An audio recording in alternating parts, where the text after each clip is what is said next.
আসসালামু আলাইকুম। আমি একটি ছোট্ট রাজকন্যা। আমার চ্যানেলে আপনাদের স্বাগতম। আশা করি পুরো ভিডিওটা দেখবেন।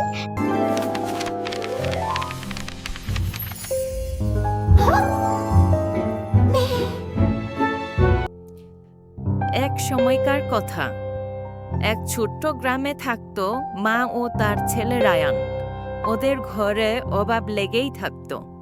মা প্রতিদিন অন্যের বাসায় কাজ করে যা পেত তাই দিয়ে কোনো মতে দুবেলা খাবার খেত। রায়ান খুব ভালো ছেলে ছিল।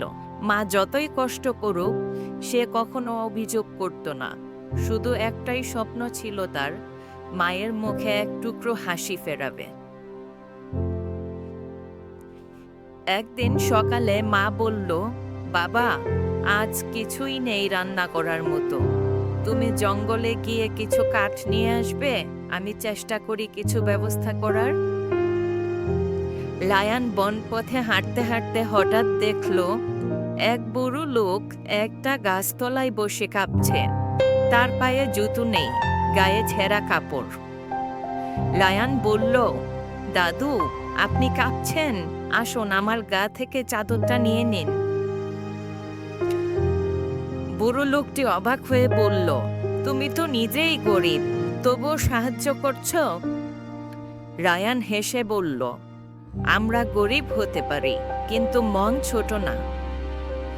বুড়ো হেসে বলল, তোমার এই দয়ালু মনের জন্য আমি তোমাকে একটা জিনিস দিচ্ছি।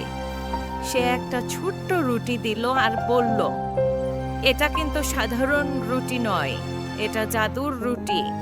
যখনই রুটি রুটি অভাব দূর করো বলবে, তখনই এই রুটি তোমার সামনে পছন্দের খাবার বানিয়ে দিবে। তবে শর্ত একটাই, লোভ করা যাবে না, শুধু অভাব দূর করার জন্য ব্যবহার করতে পারবে। রায়ান অবাক হয়ে সেই রুটি নিয়ে ঘরে ফিরল।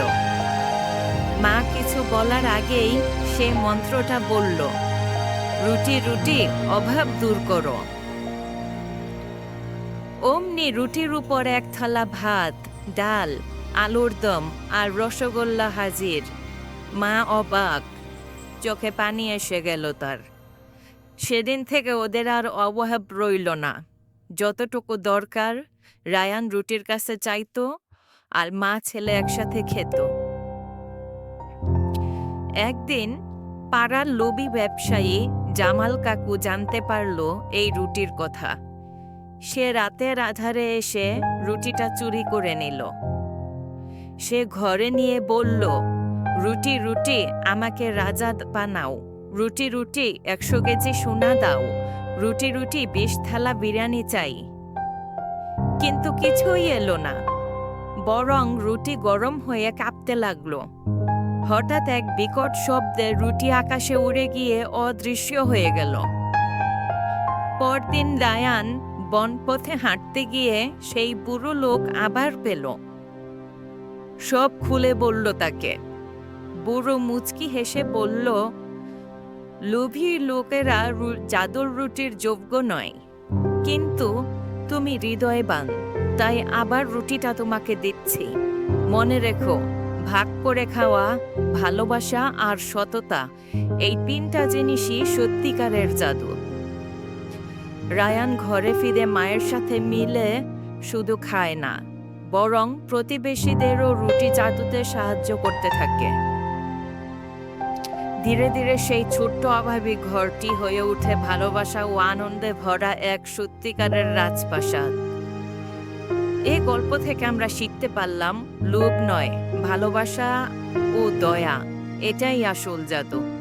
লাইক, কমেন্ট আর সাবস্ক্রাইব করে আমার পাশে থাকবেন। ধন্যবাদ।